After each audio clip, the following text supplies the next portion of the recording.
Good morning. A couple of years ago I got a comment on the channel after I did some boring golf was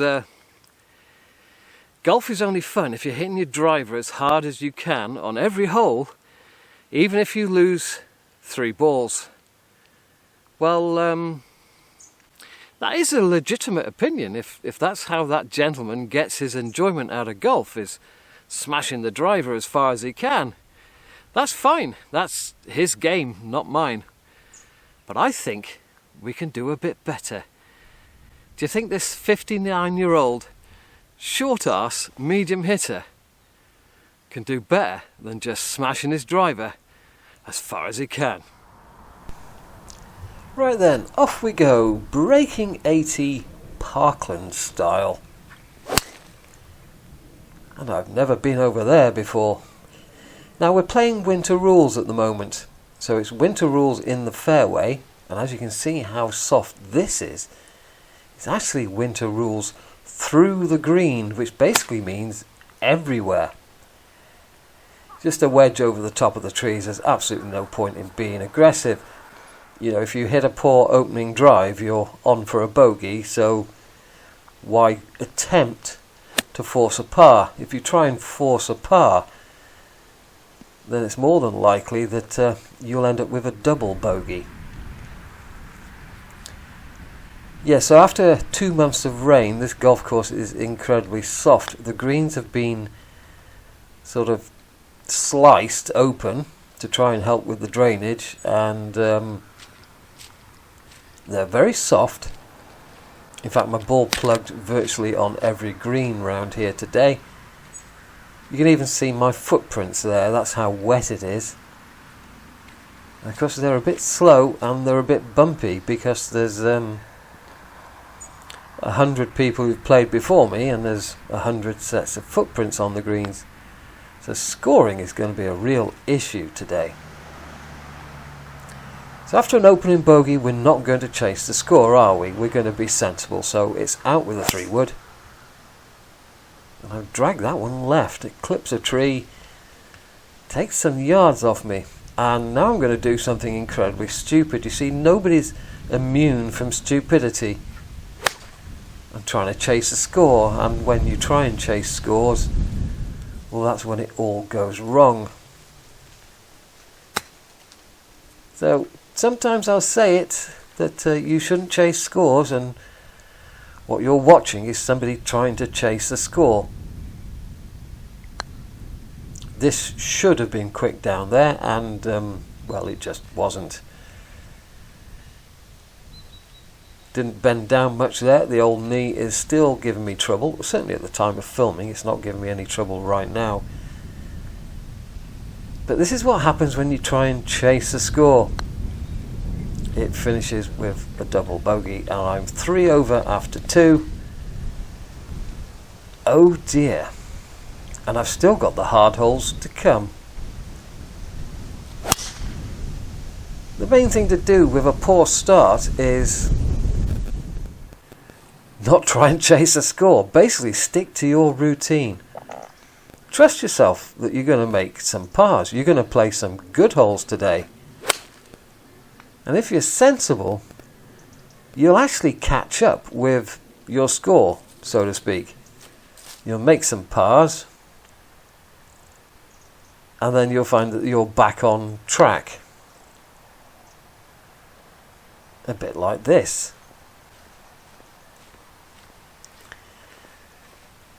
So I've given you a very good example of somebody making a stupid error at the start. Let's not compound the error. Awful tee shot again. I wonder why I bought a 4 hybrid to switch out my 4 iron.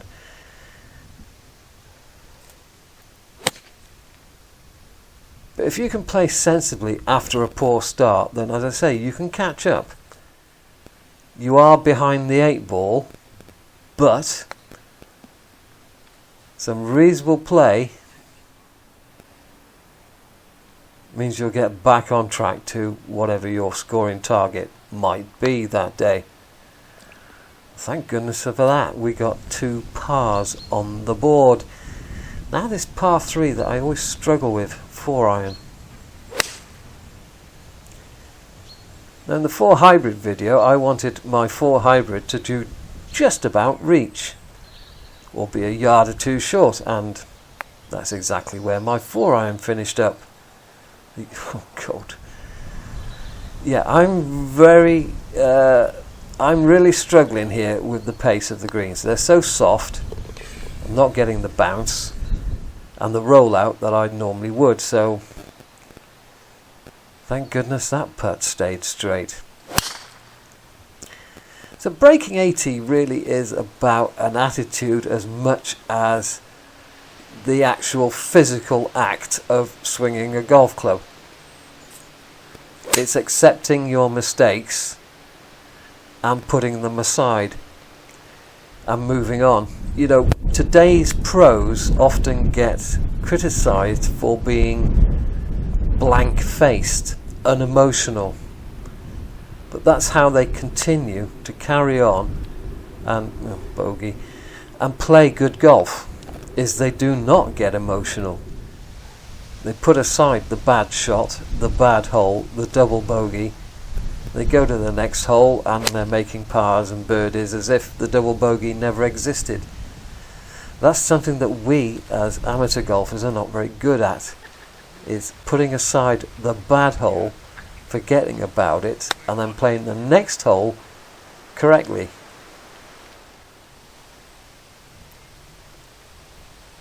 If only we could learn that from them.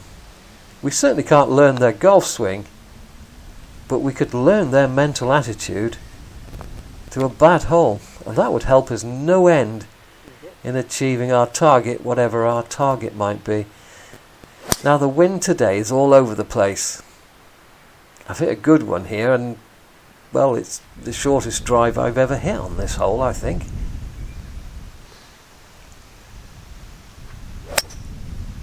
Yeah, it takes a fair amount of wind to move my towel around at ground level, and it's playing merry hell with my yardages today.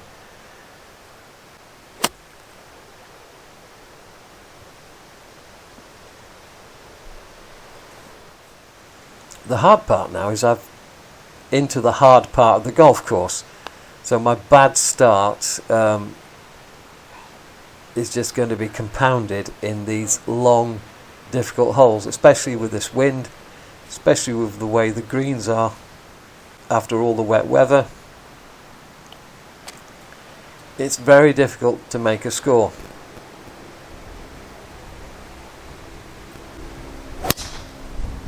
The other thing that's difficult is I play late in the afternoon after all the members have been out. I try and stay out their way. So many of these shots are into the sun and I can't see a damn thing. This is rather ambitious. So yeah, I'm chasing the score again. I mean, I've never missed this green to the right before. So if nothing else, what I hope you learn from this opening 9 is that trying to chase a score just compounds the error and makes the score a hell of a lot bigger.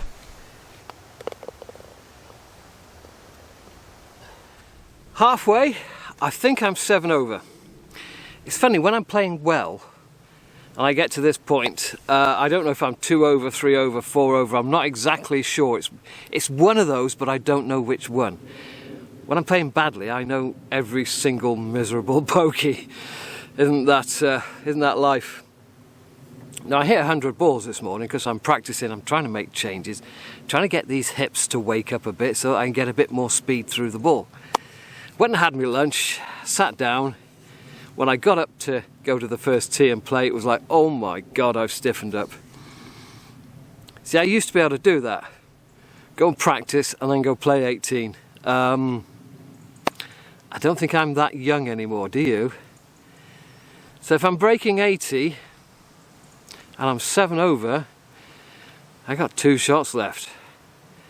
But this is the easier 9, so you never know your luck.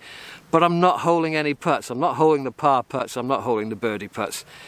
This is probably going to run out at about a 14 over. but we'll see. Well, I need some sort of spark to get this round going, and that wasn't it. Oh dear.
Well, that certainly helped.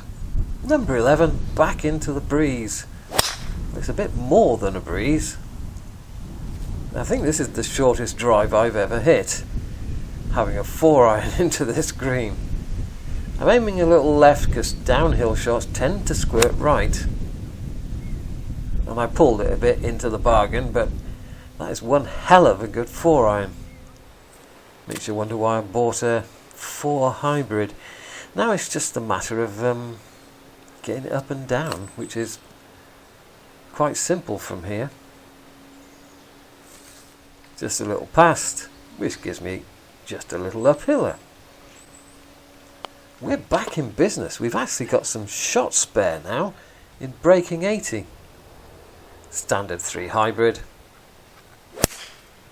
Again, there's no point trying to hit it further, trying to force a score. Nicely aiming left, trying to chop it up, completely failed to chop it up and fade it. And I've never been up here before, so I'm not sure what the result of this will be. I didn't carry it far enough and it just died. Again, you know, you've got to accept mistakes. In breaking a number, you've got to accept that you are an amateur golfer and that you will make mistakes. 6-iron today. I always find this hole plays a little longer than its yardage. But it's the wind, you see. The wind sort of howls across this green and it kills an iron shot that's in the air. And we're back on the pass. This is what we need to do. Just steady the ship, keep going, keep playing the course to your normal routine. Don't try and break the mould. Shot tracer just kept crashing on that, but that's a beautiful drive. This par 5 quite often trips me up, and sometimes on par 5s that trip you up, the best thing to do is to play it cautiously, as I always do here with a 3 hybrid. Shot tracer wasn't quite true, it was more left to right. Flag is behind the trees, but it's not an issue. As long as I hit down on this, the ball will go up. It's not a problem. And the sound of the ball landing and going splat was quite funny, but this being the lower area, there's an awful lot of footprints, and as you can see, the ball just bumped and bumped. And don't forget to practice your backhanders, they're very useful. Saves you having to walk around. Of course, this hole plays shorter being down the hill, so this is just an 8. Flag is right on the front anyway, so I don't have to get deep into this green. Again, it's breaking your number means do not cock up the par 3s. that you can reach quite easily. I mean, sure, if it's 220 yards you're going to struggle, but when you're hitting 8s, 7s and 6s, you've really got to be knocking out the pars there. Back up the hill. It took me ages to find this ball because I never saw it. You can't see a damn thing. You see I've turned away long before the ball's landed. There's no point watching nothing. And this is about as bad a choice as you can possibly make. That was about a yard off the ground, real scuffy. I don't know if my head was up looking for that.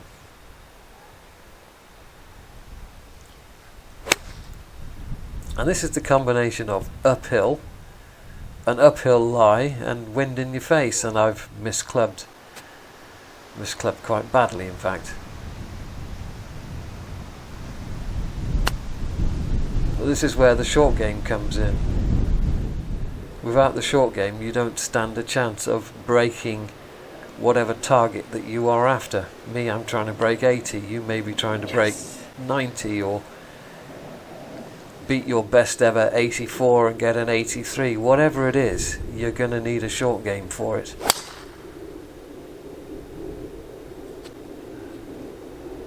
I must be getting old because I get quite tired coming up this hill now.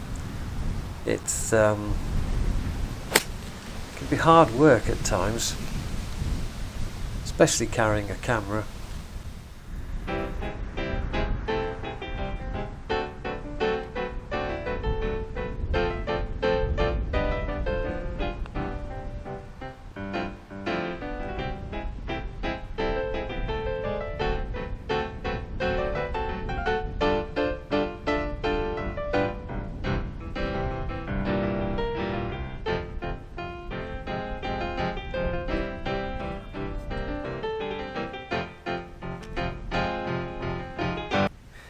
Well, you can see how wet it is.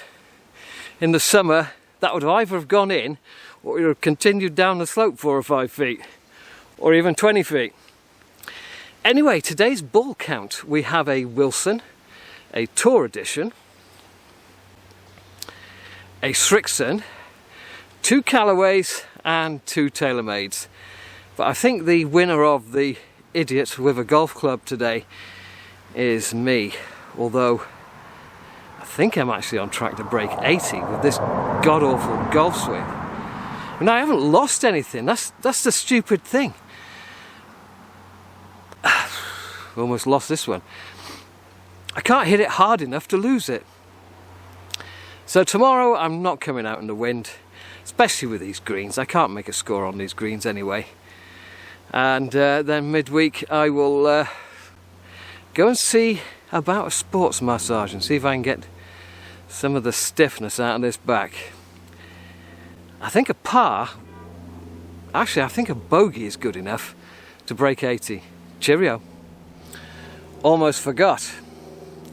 You know the guy I mentioned at the beginning who says it's only fun to play golf if you're hitting your driver as hard as you can? Well, I think I found one of his balls. He's knocked the cover off it. Ta-ra.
Did it.